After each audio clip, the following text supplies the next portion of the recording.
Hey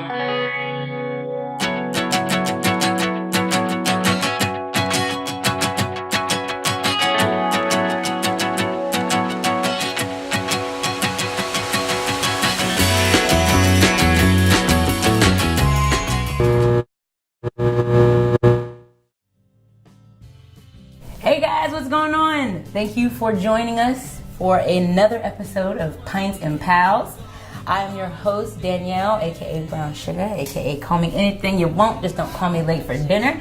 And I have Mr. Johnny Durr on the show today. Hey, Johnny. From your favorite folk rock Shambhala Earth Radio. And we're gonna be drinking Mispillion today. It's really good. It's their White City. I never had it until today, to be completely honest with you. But I've been there, I've drank a lot of their beer, and I haven't had anything I don't like, so. Yeah, this is really good beer. You like it? Mm-hmm. All right, so everything about you is musical. Like, the moment that you walk into the room, I just feel like there's music playing when you come in. I'm loud, yeah. Is what that word is. I'm just loud. Yeah, so it seems very much like you've been making music for a long time. Like, when I met you, you were making music. What prompted you to make music to begin with? I probably got my first guitar when I was like 14 years old, and I listened to a lot of stuff, but it was when I became a teenager and I started listening to like a lot of 60s folk music, which you can kind of tell with the music I do now, it's kind of like that. And I was listening to Joni Mitchell and Bob Dylan and stuff like that. And I'm like, oh, I can do this, I can do this. That's a wild place to start. Yeah, it's like That's weird. A really wild place. And it's also like really lyrically intense to like put yourself up at that level, really like at like 15, like, oh, I want to like emulate what they're doing. I kept doing stuff, and then I started performing like when I was 18. And now I guess it's been like 10 years. Being a singer-songwriter is not easy, but you know, we've been at it for years and years and years. But you also have some other slashes in that too many. title. Yeah. I have way too many. You do so many different things. I think it's unfocused is what it is, probably. I just like, I get a new interest every morning. You do a lot of different stuff, and you're really good at a lot of different stuff too. Like your artwork right now is phenomenal. Like the I think it's the oil pastels and stuff that you're putting up. Yeah. You've been getting a lot of really good reviews and stuff. Right. Where does that come in? I've been like experimenting with a lot of stuff throughout like the past 10 years, and I kind of have like a really annoying thing about me, which it annoys me, is that I feel like I need to constantly be doing something. I really feel honored and appreciated the fact that a lot of people have been liking a lot of the stuff that I do. And there's like a level where you feel like you're doing good and you're happy with what you're doing, but other people, if they're responding well to it, then you're kind of like getting the best of both worlds. Yeah, and it's like you finally feel like you're like accomplishing something. But a lot of times, a lot of artists, and I have for a lot of my time, been kind of like creating stuff, but I don't know if it's been connecting. And I feel like lately I've been connecting a lot. Absolutely.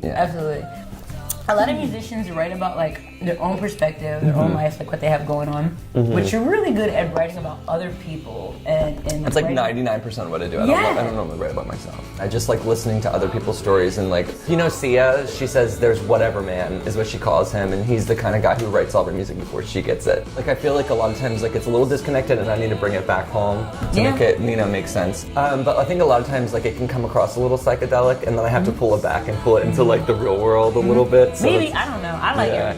I want to hear you as freaky as you can. But Miss America, even like that's like something that's actually kind of like one of my most personal songs. Like I wrote that directly about my family because my family came over from Germany in the 40s, like from internment camps in Germany, and they came over and like they were given an opportunity to come to America, and I personally think it has something to do with the fact that it was the 40s, they were white people coming from Europe, and there's like a different narrative going on there, but like their story is pretty much like happening every single day. Yeah, all so the like time. Yeah, and that song like is one of my most emotional songs because it's really about me, but a lot of people interpret that song. Like when we're after our shows, like that's the one that most people have their reaction.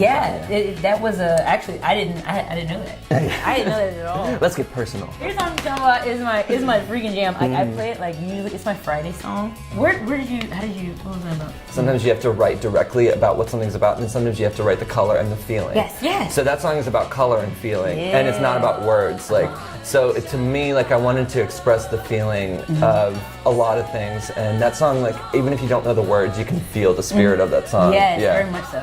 One time we came over and we were talking about how when we were in school, they would actively tell you we don't condone any kind of homosexual concert. Okay. So you like couldn't take your actual date. You'd have to like Right. kind of in a roundabout. You'd get in there and then you guys would dance, but not too close because then you would get like broken up. Yeah. And I forgot about that point in my life. How has it been for you as a gay male from like when you started to now? Like that journey is like being a homosexual artist in an industry where for a long time it was like you can't talk about it. Well, I feel like people get stained and colored as children and growing up. So like the life that you were taught to live when you were like a teenager is kind of what you fall in as default and for the rest of your life. So like there's a lot of things like today, the world that we live in is a lot different. Still, there's like a lot of like fear that exists in me because of the fact of where I grew up and the people I grew up around and all of that. So like I very rarely, it also is the fact that I don't write a lot about myself, but I very rarely wrote like man-to-man like songs like in my music or woman-to-woman songs, even though that's changing. But like the idea of like holding someone's hand in public is still like you know that feeling. Like you just like you kind of back away from it because you're like I'm afraid. Because I'm afraid of like I shouldn't be afraid, but I'm afraid someone's gonna say something. And I grew up in Sussex County, so like I mean it was like if like when you holding hands at like Rehoboth Beach or whatever, you know, 'cause it's very very accepted. But like holding hands like up like down south is like a protest. You know? Like if you're like in Georgetown or you know you really gotta think about what you're doing. Right. But I don't know. What's your favorite bar of all time to like drink and socialize? I kind of like, I feel really emotional about 1984 and Oddity, both of them. Because they're kind of like the places that are kind of like always humming to me. Humming's not the right word. They're the kind of places that are always like buzzing. Like there's always something going on. There's always something going on. And I feel like close to them because of the fact that they're giving so much of an opportunity to local music, and that's 99% of the reason I always go out for my shows or other people's shows. So like, I'm always going out to music most of the time. Like I don't normally go out to just go clubbing. Although I wish we did. Can we go clubbing? I want to go clubbing. Yeah, go clubbing. Yeah, and just like unfocused for a while. I want to play some Would You Rathers. Oh God, okay. I like this. Okay. Would you rather live forever, but you have to work and stuff like that, or live till you're 45 with unlimited cash? All the money you want. Oh my God, I don't know. I mean, I really don't want to live forever. I think that's a pretty terrible idea. I mean, I feel like I would hit a threshold eventually where it would start getting really repetitive. And like, wait, if I live forever, does that mean everyone in my family dies? Okay, no, that sounds suck. I would probably just like live it up until it's 45. With unlimited cash? With unlimited cash. Imagine, I don't even know what to do with unlimited cash. Yeah, I know, we'd be monsters. Can you imagine how terrible we'd be? I don't know, you know, I've been poor I've always forever. been poor. I've always been poor. I've been poor forever, so I'm comfortable here, and I feel like I'm a good person. But I don't know. We'd be monsters. So would you rather have an all expenses paid vacation to Amsterdam or Japan? Tokyo. I'd just like to go to Japan and go to all their like little weird vending machines and stuff like that. I know, right? Okay. Would you rather be a wizard or a superhero? Well, I kind of feel like I'm like a weird wizard or like growing into one. Like I actually, my legit goal is when I'm 80, I want to be like this kind of like cranky old guy that everyone thinks is like magical, but he's like living in like an RV, like out in the woods somewhere, and like I just like am yelling at people all the time. Like that's literally my goal. You gonna be yelling at people? Well, in a nice way.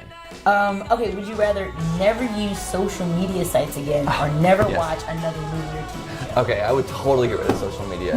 I hate social media. As we get more and more involved with like social media and technology, that there's a lot of mental health problems that are going to start like. Oh yeah, they've already done studies on it. Yeah.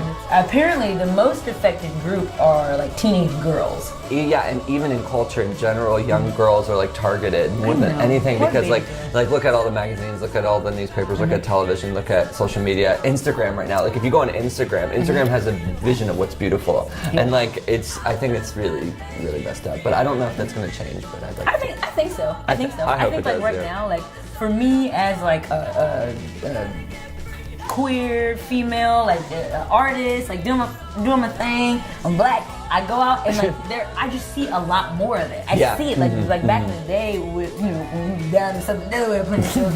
I was the only one all the time. Right. You know, it was like weird for there to be another female anywhere. Right. And now it's like it's weird to not plan a lineup with another female. Right. With another Exactly. person that's queer, another person Right. of color. Right. So I think our art is the first thing that changes, and once the art and the representation is out there, they'll begin to see more of these people coming out and doing.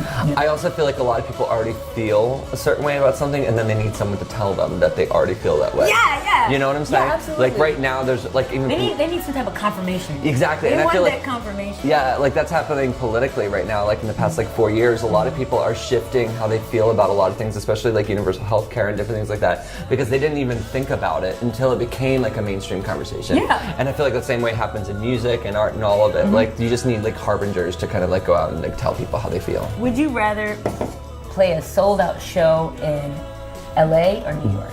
I don't know, like in my head I'm really weird. Like I would rather play a sold out show like in Oklahoma. Really? Like in a barn. In a barn? Yeah, like I don't know, or like some like weird like location, or like some place that's just not like like a typical, or like where people don't go. Like I feel like there's like so many flyover states, there's so many like, or make the biggest concert ever in Delaware. All right, well, thanks for coming over, Johnny. Yeah, that was Fucking times and miles. Thank you guys for hanging out with us. We appreciate you all. We really do. If there's anybody that you like, any questions you want to ask people, definitely tweet, email us, Facebook comment. I don't know how Do your kids, thing. I don't know how you kids are doing Do your nowadays. But yeah. And thanks, Mispillion, for this good drink. All right, we out. We out.